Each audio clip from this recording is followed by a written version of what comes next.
काय झालंय ना तिलाच विचारा मामा. मला जे दिसतंय ते मी बोललो. तिला विचारण्याची गरज नाहीये.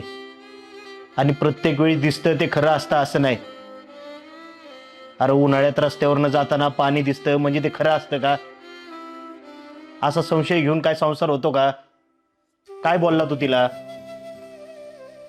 मामा, मी या घरात लग्न करून आले ना, तेव्हा 15 दिवसात हा माणूस माझ्या समोर बसून मला काय म्हणला, माझ्या भावाची आईसारखी काळजी घे, त्याला आईचं प्रेम दे. आणि आता जेव्हा मी त्याला आईचं प्रेम द्यायला लागले तर हा माणूस माझ्यावर संशय घेतो. योगेश,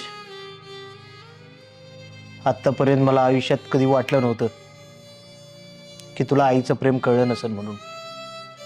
पण आता मला जाणवतंय तुला आईच्या प्रेमाची किंमतच कळली नाही. आणि ते प्रेम काय असतं ना ते सुद्धा कळलं नाही. नाहीतर या दीर भावजाईच्या पवित्र नात्यावर तू संशय घेतला नसता. अरे योगेश, उलट तुला अभिमान वाटला पाहिजे, आनंद वाटला पाहिजे. अरे भावा भावांची लग्नानंतर कितीतरी घरं तुटताना पाहिलीत मी. पण या पोरीच्या रूपानं तुमच्या घरात लक्ष्मी आली.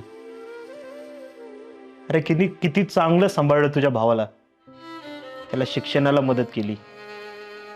पाहुण्या रावळ्यामध्ये कुठं फिरायला जायचं म्हणलं तर तिला वाटत असेल ना फिरायला जावं, नवीन लग्न झाले, पण मन मारून जगली.